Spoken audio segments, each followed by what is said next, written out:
Hello YouTube, how's it going? My name's Lee, and welcome to my channel, thedastardLeebatman. And today I'm here to review The Substance, which is a new film from Coralie Farge, I think is how you say it. I literally was looking up her name and watching a couple other reviews to see how they pronounce her name, and I heard 4 different ways to say it. But she is French, so I believe it is Farge. And it is also written by her, and it stars Margaret Qualley, Demi Moore, and Dennis Quaid. This film just came out over the weekend, and I literally drove from my dad's house 2 hours straight to the movie theater to go see this with a friend of mine. We both really loved it. But before I get into that, let's play this teaser trailer and give you guys a sense of what this movie's all about. Have you ever dreamt of a better version of yourself? Younger, more beautiful, more perfect.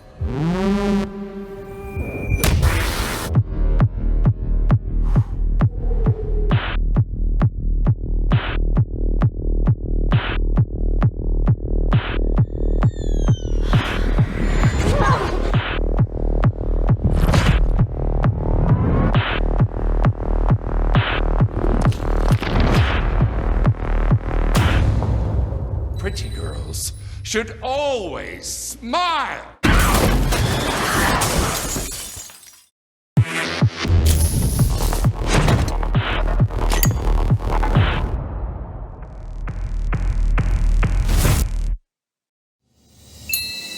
And that really is just a small taste, a small snippet of how wild this movie really gets. And let me just break down what the general overall plot of the film is. Essentially, Demi Moore is a well-revered and respected actress who has officially aged out of being a viable source for people's entertainment and viewership. And so basically that leads her into a spiral of self-hatred and depression that leads to her discovering the substance and using it to make a younger and more perfect version of herself.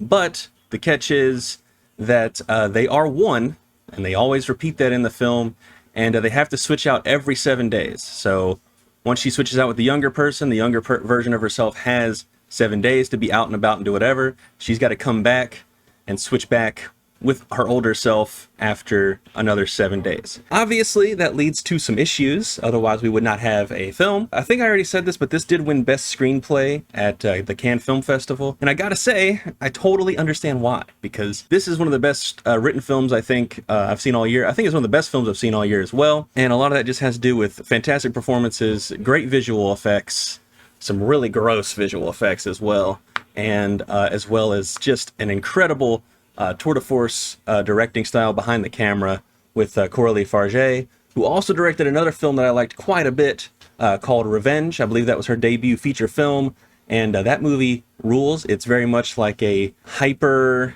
action-y horror feminist fairy tale revenge story that I loved so much, and the ending to that movie is insane. And I will go ahead and say that the ending to this film is also insane. And I can say that, and you can be like, oh, okay, I'm ready for it. But I don't really think anything can really prepare you for just how crazy this movie gets. It really is just like non-stop with it. You know, it is kind of a long film. It's 2 hours and 21 minutes, but I gotta be real, neither me or my friend who went with me felt it, and he's a little bit more susceptible to runtimes of movies than I am. And when the movie was over, we both were like, oh, holy crap, that was amazing. Didn't really realize how long we'd been sitting there, and also he was like, I think this might be my favorite movie of the year, which I think is pretty high praise, especially considering just how insane this movie is. And to be honest with you, it has a B cinema score, and so if you don't know what cinema score is, it's they basically, you know, poll people right out of the theater to get their reaction. Most of the time with horror movies, especially weird horror movies like this, no matter how good they are, the cinema score is usually like a D or a C, sometimes an F. It's shocking that this movie, as weird and crazy and absolutely gonzo disgusting it is, has a B cinema score, and that really is a real testament. This is released wide by Mubi, who is like a big streaming service who releases a lot of more indie films and stuff, more artistic films. But this is, I think, is their first time ever really releasing a movie in theaters and like giving it a big theatrical release. And yeah, this is a great way to kick that off. So let's go ahead and talk about the actual film itself. I want to start with the performances. There's really only 3 main performances here, and the rest are kind of like background characters. But as far as the main performances go, Demi Moore, absolutely phenomenal here. This really is like Oscar worthy. However, because of what the film is, she probably will get ignored, and that's fine. It doesn't really matter. I think with genre films like this, the Oscars kind of tend to ignore them anyway, unless it's like something like Dune, in which case then they're like, oh yeah, we'll nominate that for a bunch of stuff. But this, I doubt she gets nominated, but that's okay, because holy crap, she's amazing. There's 2 scenes in particular. There's one where she's like about to go on a date with someone, and she keeps going back to the mirror to adjust her looks. And there's one scene where she's cooking something where in a just and fair reality, we'd be seeing that next year, one of those scenes next year played in front of her like Oscar nomination clip or whatever. She freaking kills it. She's been an icon for a long time. She's a huge megastar, and it's pretty much her just coming back and reminding everyone once again, hey, I'm Demi Moore and I rock. And yeah, she definitely does. As far as Margaret Qualley goes in this film, she's also very good. She's been on the rise for a while now, been in tons of stuff. She's in Once Upon a Time in Hollywood. She's in the video game Death Stranding. Tons and tons of things. She was in one of my favorite films earlier this year, actually, Drive Away Dolls, from one of the Coen brothers. But this movie, once again, it's just a big star-making turn. She's really proven her worth here. And if either of them were to falter at all at this, I think the movie would falter as well. They're both willing to really put themselves out there and really go as far as Coralie Farge told them to go. And yeah, and then I also really want to shout out Dennis Quaid here. Now, Dennis Quaid, you know, I don't know what he's got going on personally. I've heard he's kind of a dick, but, you know, it doesn't really matter. We're focusing on his performance here, okay? His performance here has just, like, this, like, really gross, like, studio executive, I believe. Yeah, he's fantastic, and just from the start of the movie, they really set him up extremely well as being just this really loud, brazen, just gross guy who, you know, is basically willing to do, you know, anything to get like ratings as high up as possible, which is why he feels he has to fire Demi Moore's character and hire a younger actress to take over her yoga show in the morning or whatever. He's just such a vile, gross dude in this, who also has like a little bit of nuance as well, because there's one funny line he has where he just says offhand, like, oh, God, I love my wife. And it's like, what's going on with this guy? But anyway, so yeah, all the performances are fantastic. Now, the real star of the show here, I think, is all the directing and the camera work. Coralie Farge, like I said, when I saw Revenge, I was like, this is a chick to look out for as far as films go.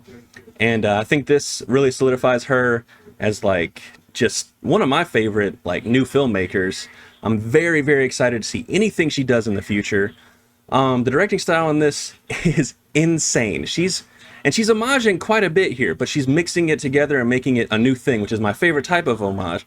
I mean, she's got references to Kubrick, Cronenberg, of course, because this is body horror, and you can't talk about body horror without bringing up David Cronenberg. There's lots of references to Cronenberg, lots of De Palma stuff in this as well, especially with the way she shoots things, as well as like a certain scene in the movie. There's some bits of Raimi, you know, all some references to like early Peter Jackson stuff with like Dead Alive, with how bloody this movie gets and everything. You know, it's all just kind of blended and bundled up into like this perfect firestorm stew of a movie. And yeah, man, she absolutely nailed this. And this is just hyper insane, like just nonstop. Like, I mean, from the beginning, like literally the first like 3 minutes of this movie has like a sequence of shots that made me realize, holy crap, we're dealing with like an instant classic here. And this movie may not make like a ton of money at the box office, but I'm telling you right now, anyone who's a big horror fan like I am is going to be talking about this movie forever. This will now be put in the conversation of films that are recommended like constantly by people who love horror films. And that, I think, is one of the highest praises you can give any horror film. Like I said, this is just, it's an instant classic. Coralie Farge really like just knocked this out of the park. And one of the things that she's definitely hugely influenced by, I've seen some people compare this to Dr. Jekyll and Mr. Hyde because of the 2 different people that are battling each other in this film. But I honestly thought it was a lot more like Oscar Wilde's Picture of Dorian Gray, which is one of my favorite books. I just thought this was just an insane, like, rendition on that book. Balls to the wall crazy going on in this. So yeah, I mean, that's my review for The Substance. Film that I really freaking loved, and I highly recommend you check it out. If it's playing in a theater near you, please go see this in theaters. You really kind of owe yourself to see this in theaters with people, because when I was watching it with people, man, you could feel the squirming and stuff, and the oohs and the uhs, and two or three people actually got up and left because of how gross this was getting. So that's definitely high praise, and I even was like feeling it a little bit myself, because there's like three things that like always get to me in films, and that is anything with needles, fingernails being pulled off, and teeth falling out. And this movie has all three of those and more. So, really freaked me out quite a bit to the core. When I was done with this, I was like, holy crap. Yeah, one of my favorite movies of the year. I'm gonna have to give The Substance 5 stars out of 5. It's incredible. Please check this out. It should be on Mubi streaming probably within like 5 or 6 months. And of course, I'm gonna order this on Blu-ray as soon as I can. So that's my review for The Substance. So if you enjoyed this review, please make sure that you hit that like button, hit the subscribe button, and I will see you guys again soon. I should have, I'm going to go see Francis Ford Coppola's Megalopolis on Thursday, so I'll have my review for that up soon as well. So just be sure to come back here for more videos. And guys...